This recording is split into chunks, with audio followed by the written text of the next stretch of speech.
¿Qué es lo más romántico que has hecho en tu vida? En 2011, Shakira hizo la cosa más romántica de su vida.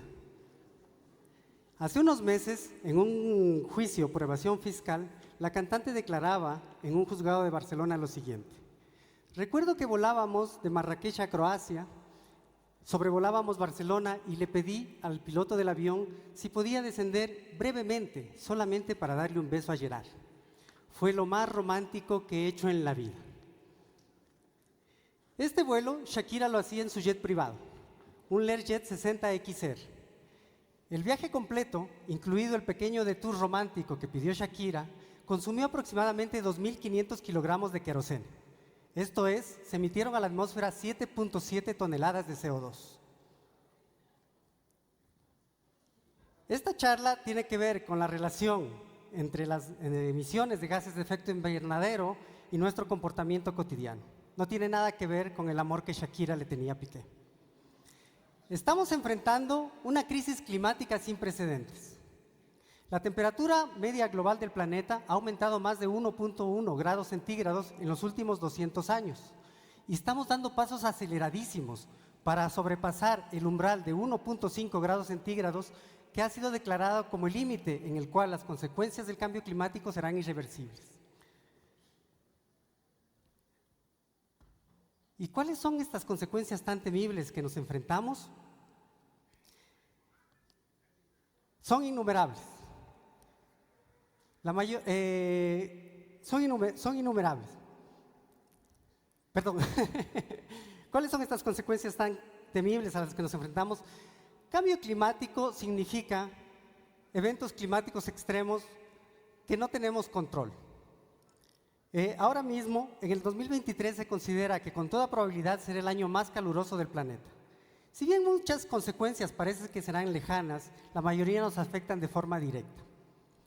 Por ejemplo, pensemos, el aumento de temperatura global está derritiendo los glaciares y está derritiendo también la Antártida. Esto, sumado a la expansión térmica de los océanos, está condenando a muchas ciudades costeras a desaparecer bajo las aguas. Ciudades como Calcuta, Nueva Orleans, Venecia, Bangkok se encuentran entre ellas. Se considera que si sobrepasamos este 1.5 grados centígrados de temperatura, de aumento de temperatura, el aumento del nivel del mar será de 2.9 metros, comprometiendo el hogar de más de 510 millones de personas. En el mismo orden de cosas, el derretimiento de los polos está comprometiendo el hábitat de muchas especies, como el oso polar y como el pingüino emperador, que tienen problemas para su reproducción y tienen problemas para alimentarse. Estamos empujándolos directamente hacia la extinción. Cambios también en los patrones climáticos dan como consecuencia sequías extremas en diferentes partes del mundo. Ahora mismo, en España se han quemado 65.000 hectáreas de bosque, una de las cifras más altas reportadas en toda la historia. En Quito también estamos pasando algo parecido. En lo que va del verano se han reportado 536 incendios forestales. Las sequías también están haciendo una presión mayor sobre el recurso hídrico para el consumo humano. Este año, debido a la mayor sequía reportada desde 1947, en Montevideo se dieron racionamientos de agua potable. Racionamientos en uno de los lugares más húmedos del planeta. Pero vamos a algo más cercano. Ahora mismo en Ecuador estamos pasando una de las sequías más grandes desde 1950. Estas sequías lo que hacen es simplemente reducir el caudal de los ríos en la cuenca amazónica y nos enfrentamos nuevamente a un fantasma que venía del pasado, apagones. Esta sequía no es solamente responsable de los apagones, sino que tiene consecuencias más graves, como por ejemplo la muerte de más de 120 delfines rosados y grises en la Amazonía, que está llevando a esta especie al borde de la extinción. La actual crisis climática es consecuencia de las acciones humanas y es responsabilidad humana también en la adaptación y la mitigación a esta crisis. Somos nosotros los responsables y somos nosotros quienes debemos hacerle frente. Y no sirve de nada rezar o encomendarse a Dios como lo recomendaban algunos de nuestros ministros en declaraciones públicas. Pero entonces, ¿qué podemos hacer nosotros de manera individual para aportar en esta crisis climática, en la reducción de las emisiones de gases de efecto invernadero? Las principales agencias y organismos de energía, la Agencia Internacional de la Energía, la Organización Latinoamericana de la Energía, nos suelen recomendar acciones de comportamiento para reducir las emisiones.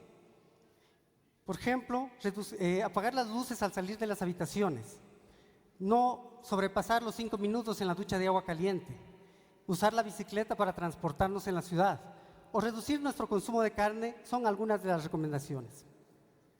Estas recomendaciones tienen como objetivo reducir el consumo de energía en algunos aspectos económicos de la vida. ¿Pero realmente funcionan estas recomendaciones? En la universidad, aquí donde yo trabajo, con uno de mis colegas discutíamos sobre cuál de los cambios en nuestros hábitos de vida tiene más relevancia a la hora de la reducción de las emisiones de gases de efecto invernadero. Él, desde hace varios años, es vegetariano, por cuestiones ambientales y morales. Está de más recordar la crueldad animal ligada a la industria cárnica. Por otra parte, yo desde hace varios años estoy dedicado al deporte extremo de movilizarme en bicicleta en Quito. Hicimos una cuenta rápida.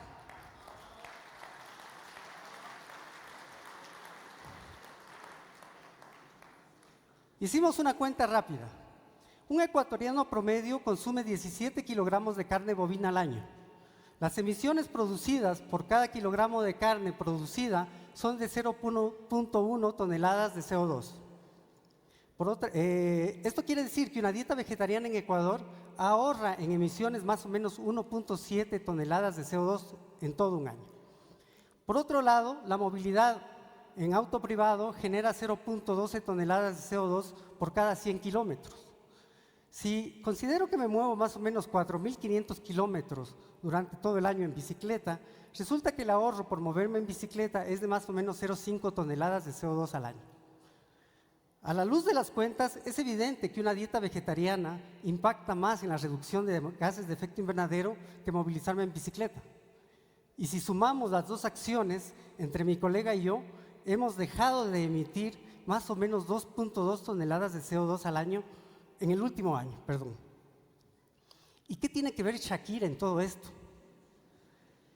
El viaje más romántico de Shakira, que habrá durado alrededor de 6 horas, produjo 7.7 toneladas de CO2, más del triple de lo que hemos ahorrado mi colega y yo durante todo un año.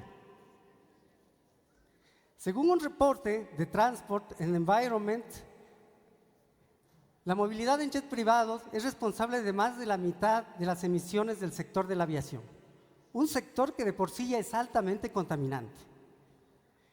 Una hora de vuelo en jet privado produce aproximadamente 2 toneladas de CO2.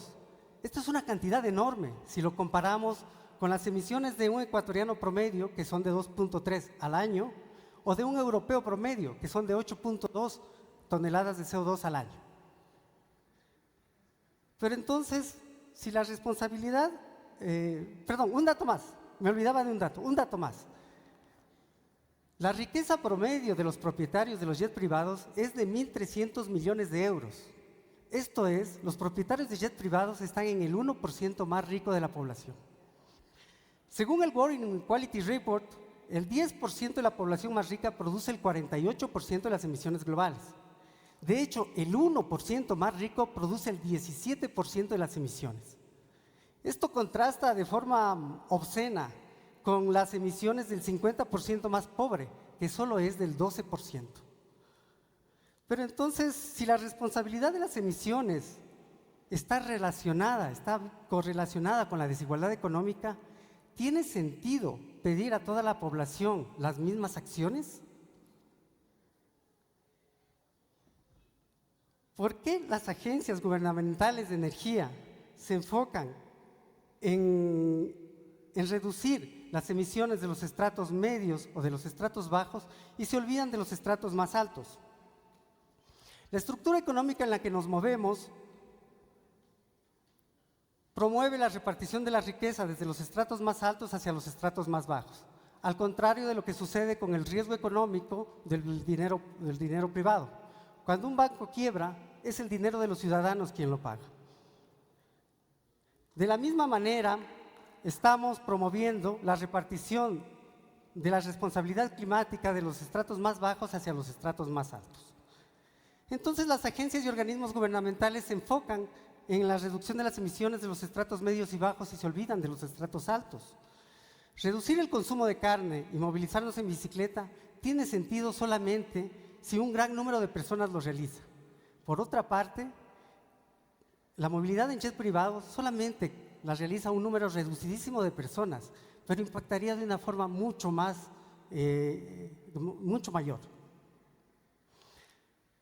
Pero aún si lográramos que los ricos reduzcan sus emisiones, no lograríamos todavía estabilizar o reducir la temperatura global del planeta. El 40% de las personas con ingresos medios producimos el 40% de las emisiones. Es decir, reducir nuestro consumo de carne y movilizarnos en bicicleta es ahora más necesario que nunca. ¿Y qué pasa con el 50% de la población más pobre? ¿Tienen ellos derecho a subir sus emisiones? Si no queremos que aumenten su huella de carbono, les debemos pedir que continúen comiendo una vez al día. ¿O les pedimos que dejen de trabajar para incrementar su nivel de vida? Enfrentar de forma real la crisis climática significa replantearnos el sistema económico en el cual vivimos. No sé, ¿deberíamos pensar en una política de decrecimiento? ¿Deberíamos pensar en una renta universal financiada por el dinero de los impuestos a los más ricos? ¿O deberíamos pensar en unos impuestos mayores a las herencias? Y hasta que eso suceda, nosotros como ciudadanos, ¿cómo podemos aportar para la reducción de las emisiones? Muchas preguntas y pocas respuestas. La urgencia de la crisis climática es una urgencia política en las acciones para mitigarla. Pero debemos empezar por quienes más contaminan, para de esta manera todos colaborar en sus soluciones. Ahora mismo, la reducción de las emisiones de gases de efecto invernadero es una discusión política más que técnica. Mientras nuestros actos más románticos dependan de cuánto dinero tengamos y que además estos actos sean altamente contaminantes, la lucha contra la crisis climática está siendo perdida. Por cierto, parar un jet privado para darle un beso a tu amor no te asegura el amor para siempre. Ahora mismo, Shakira y Piqué están envueltos en un juicio legal por decidir quién se queda con el jet privado. Muchas gracias.